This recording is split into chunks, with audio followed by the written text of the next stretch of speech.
ఒకవైపు కొన్ని దాంట్లో ఇతను డైరెక్ట్గా ఇన్వాల్వ్ అవుతున్నాడు. ఇతను చెప్పింది బ్యాక్ ఫైర్ అయిపోయి చెడ్డ పేరు వస్తుందని చెప్పి ఇప్పుడు ఈ విష ప్రచారానికి షర్మిల గారిని ఒకవైపు, పవన్ కళ్యాణ్ ఒకవైపు, వీళ్ళందరినీ కూడా అతనే కూర్చొని పంపించినట్టుంది. వీళ్ళకు నాలెడ్జ్ అడిగాడికి ఉంది. షర్మిల గారు కాంగ్రెస్ పార్టీ అధ్యక్షురాలు సార్. కాంగ్రెస్ పార్టీ అధ్యక్షురాలైనా కూడా పూర్తిగా మీరు గడిచిన ఎలక్షన్ ముందు నుంచి కూడా మీరు చూడండి, గమనిస్తే ఆమె చంద్రబాబు నాయుడు గారు ఏ స్క్రిప్ట్ ఇస్తారో ఆ స్క్రిప్ట్ని ఎన్ఫోర్స్ చేయడం తప్పితే స్వతహాగా కాంగ్రెస్ పార్టీకి, మీరు అంటున్నారు కాంగ్రెస్ పార్టీ అధ్యక్షురాలని, ఈ రాష్ట్రంలో ఉన్నటువంటి, ఆంధ్ర రాష్ట్రంలో ఉన్నటువంటి ఏ కాంగ్రెస్ పార్టీ నాయకుడు కానీ కార్యకర్తకు కానీ ఈమె కాంగ్రెస్ పార్టీ లీడర్గా వ్యవహరిస్తుందో లేదో ఒకసారి మీరు పోయి ఎంక్వైరీ చేయండి. అండ్ మీరు ఇన్ని అలిగేషన్స్ చేస్తూ ఉంది. There is a system, there is a protocol in the party. ఒక పార్టీ అన్న తర్వాత, ఒక నేషనలిస్ట్ పార్టీ అన్న తర్వాత, ప్రెసిడెంట్ తర్వాత ఉపాధ్యక్షులో, లేకుంటే జనరల్ సెక్రటరీలో, లేకుంటే జిల్లా అధ్యక్షులు ఎవరో ఉంటారు.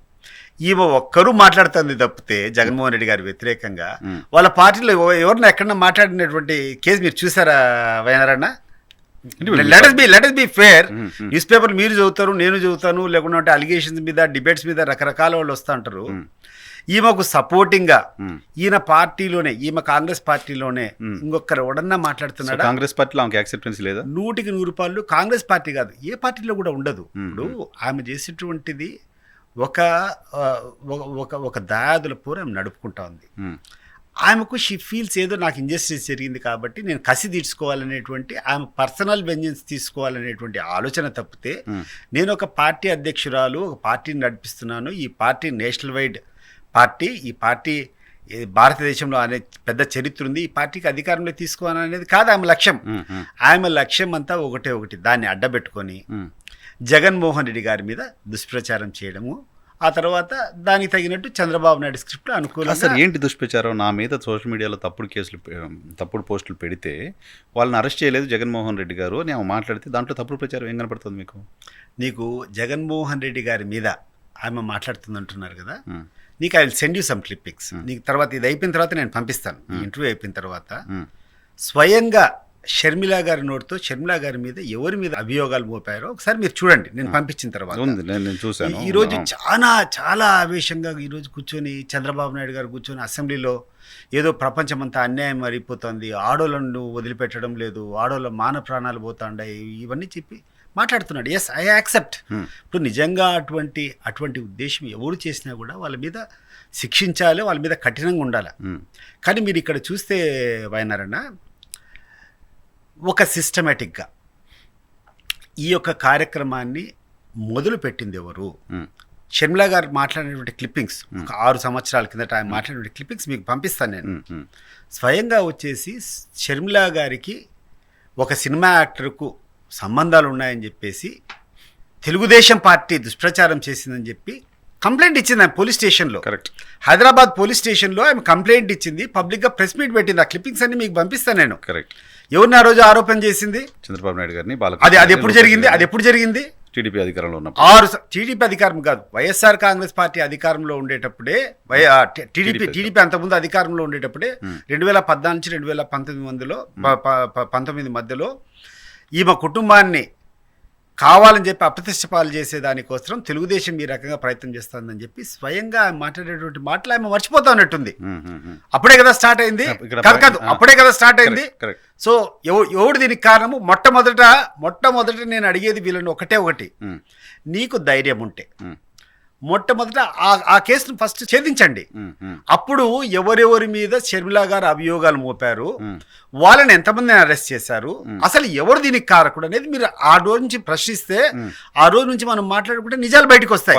నా పాయింట్ ఏంటంటే ఆమె టీడీపీ అధికారంలో ఉన్న సమయంలో ఆమె పైన అలిగేషన్స్ వచ్చాయని మాట్లాడారు. ఆ వీడియో క్లిప్ మీరు ఇప్పుడు మన జగన్మోహన్ రెడ్డి గారు కూడా చూపించారు, మీరు మాట్లాడుతున్నారు. నా పాయింట్ ఏంటంటే వైసీపీ అధికారంలో ఉన్న సమయంలో సోషల్ మీడియాలో వైసీపీకి వ్యతిరేకంగా ఒక పోస్ట్ పెట్టారని 60 ఏళ్ళ 70 ఏళ్ళ ముసలమ్మలకు కూడా సిఐడి నోటీసులు ఇచ్చింది కదా, పోస్ట్ పెట్టారని. షర్మిల గారిపైన ఇటువంటి అలిగేషన్స్ చేశారు, ఇటువంటి ప్రచారం చేశారని ఆమె స్వయంగా చెప్తున్నప్పుడు, ఆమె మీకోసం క్యాంపెయిన్ చేసినప్పుడు, మీరు అధికారంలో ఉన్న 5 సంవత్సరాల్లో ఆమె పైన ఇటువంటి పోస్టులు పెట్టినవాడు ఎవడు, ఏంటి ఎంక్వైరీ చేద్దామని ఆలోచన ఎందుకు రాలేదు మీకు? దీని మీద వైనారన్న మీకు స్పష్టంగా, అంటే మీకు క్లారిటీ ఉన్నట్లేదు ఈ విషయంలో. ఈరోజు ఈ యొక్క దుష్ప్రచారం అంతా కూడా రవీంద్రారెడ్డి అనే అతను చేస్తున్నాడు అన్నట్లు ఆయన తీసుకుని పోయి అరెస్ట్ చేయడము, ఒక ఊర్లో అదే కేసు, ఒకటి రాయలసీమలో, ఒకసారి శ్రీకాకుళంలో, ఒకసారి అది organize రాయవరంలో చేస్తుంది. రకరకాలుగా చేసుకుని వేధిస్తున్నారు. స్పష్టంగా నేను చెప్తా విత్ ఎవిడెన్సెస్. ఎవడైనా వస్తే కూడా నేను చూపిస్తాను. రవీంద్రారెడ్డి జగన్మోహన్ రెడ్డి గారు ముఖ్యమంత్రి ఉన్నటువంటి హయాంలోనే ఆయన ఒక పోలీస్ కంప్లైంట్ ఇచ్చాడు. Ravindra Reddy gave police complaint. ఏమని? నా యొక్క ఐడిని తీసుకొని వేరే వాళ్ళు తప్పుడుగా ప్రచారం చేసుకొని నా పేరుతో తప్పుడు పోస్టింగ్లు పెడుతున్నారు, దయచేసి దీన్ని ఛేదించండి అని చెప్పేసి ఆయన ఒక కంప్లైంట్ ఇచ్చినాడు. ఒక ఎఫ్ఐఆర్ వాజ్ రిజిస్టర్డ్. దాన్ని పట్టుకొని అప్పుడున్నటువంటి సర్కిల్ ఇన్స్పెక్టర్ శివారెడ్డి ఎవరు అనుకుంటారు, నాకు స్పష్టంగా ఆ పేర్లు అవన్నీ గుర్తులేదు, కానీ ఒక సర్కిల్ ఇన్స్పెక్టర్ ఇన్వెస్టిగేషన్ చేసి ఎవరు ఈ దుష్ప్రచారం చేస్తున్నారో ఆ వ్యక్తులను పట్టుకొని వాళ్ళు అరెస్ట్ చేయడం కూడా జరిగింది. సో ఇన్ని విషయాలు తెలిసిన తర్వాత ఆ తర్వాత ఈ వరా రవీంద్రరెడ్డి అనే అతను మా పులివెందుల కాన్స్టిట్యున్సీ, మా పక్కన మండలం, భారతి గారి పిఏ అంట కదా, భారతి గారి పిఏ కాదు, ఏం కాదు, వాళ్ళ కుటుంబానికి వీర విధేయుడు, వీర అభిమాని. ఎవరికి? వైఎస్ఆర్ కుటుంబానికి. భారతి గారు ఈ మధ్య రాజకీయాల్లోకి వచ్చిండొచ్చు. వీళ్ళ కుటుంబము గడిచిన 30-40 సంవత్సరాల నుంచి కూడా రాజశేఖర రెడ్డి కుటుంబానికి వీర విధేయులు. నేను వైఎస్ఆర్ కాంగ్రెస్ పార్టీ చేరిన తర్వాత ఇటీవల ఒక నెల, ఒక 45 days, 1-2 months బ్యాక్ ఎప్పుడు నా దగ్గరికి ఈ అబ్బాయి వచ్చినాడు. అన్న, నన్ను పోలీసులు వేధిస్తాంటారు, నా మీద అక్రమంగా వాళ్ళే కూర్చొని వాళ్ళే నా ఐడిని హ్యాక్ చేసి నా ఐడి పేరుతో తప్పు చేయడం కాకుండా ఇట్లా చేస్తూ ఉంది, అయినా కూడా నేను ధైర్యంగా ఎదుర్కొంటాను అని చెప్తూ కళ్ళకి నీళ్లు పెట్టుకున్నాడు ఆ అబ్బాయి. నేనేంది నా విజయం అని అనేంత స్థాయి నాది. షర్మిలమ్మ నేను అంటే వాళ్ళు మాట్లాడేటప్పుడు కూడా పేర్లు కూడా విజయమ్మ, షర్మిలమ్మ. నేను షర్మిలమ్మ నేను అంటానన్నా అనేంత వాళ్ళమ్మా మేము అని. అంటే ఎంత దారుణానికి దిగజారినారంటే వీళ్ళు నిజమైనటువంటి వాళ్ళ అభిమానులకు వీళ్ళే అంటగట్టి, వీళ్ళే వాళ్ళ అకౌంట్లు హ్యాక్ చేసి, వీళ్ళ పేరుతో వాళ్ళే తప్పుడు ప్రచారాలు చేసి, మళ్ళా దీనికి అంతా కూడా జగన్మోహన్ రెడ్డి గారు, భారతమ్మ. అసలు భారతమ్మ ఎక్కడైనా బయటకు వచ్చింది మీరు చూసారా? ఆయన ముఖ్యమంత్రిగా ఉన్న ఈరోజు కూడా ఆయన సాక్షి పత్రికకు ఆమె యజమానురాలు. ఎంత సింపుల్ అంటే అంత సింపుల్ మనిషి. ఆమె పని ఏదో ఆమె కథ, ఆమె పని లేకుండా ఉంటే ఆమె పిల్లల గురించి ఏమైనా చూసుకుంటుంది. నేను ఇంతవరకు ఎలక్షన్ అప్పుడు మా ఊరికి వచ్చినప్పుడు 2 రోజులు అంత పాటు ప్రచారం తినే తప్పితే ఇంతవరకు మేము కలవలేదు. ఆమె భారతమ్మని ఇంతవరకు నాకు తెలిసి వైఎస్ఆర్ కాంగ్రెస్ పార్టీలో ఏ నాయకుడు కలిసినాడు అనుకుంటా. కలిసేటువంటి అవకాశం కూడా ఇవ్వదు. ఆమె బతుకు, ఆమె లైఫ్, ఆమె ఆఫీసు, ఆమె సాక్షి అఫైర్స్, లేకుంటే ఆమె బిజినెస్, లేకుంటే ఆమె పిల్లలు, ఆ పని దాటి లేదు. అంటే వీళ్ళకు ఎక్కడికి పోయిందంటే, ఇప్పుడు షర్మిల గారికి జగన్మోహన్ రెడ్డి గారితో కొన్ని విభేదాలు ఉన్నాయి. ఆ విభేదాలను క్యాష్ చేసుకునే రకంగా తెలుగుదేశం పార్టీ వీళ్ళ కుటుంబాన్ని అంతా బ్యాడ్ చేసి, ఒక పక్క భారతమ్మను బ్యాడ్ చేయడం, ఒక పక్క జగన్మోహన్ రెడ్డి గారి క్యారెక్టర్ని బ్యాడ్ చేయడం, ఏ రకంగా ఇవన్నీ సమాజం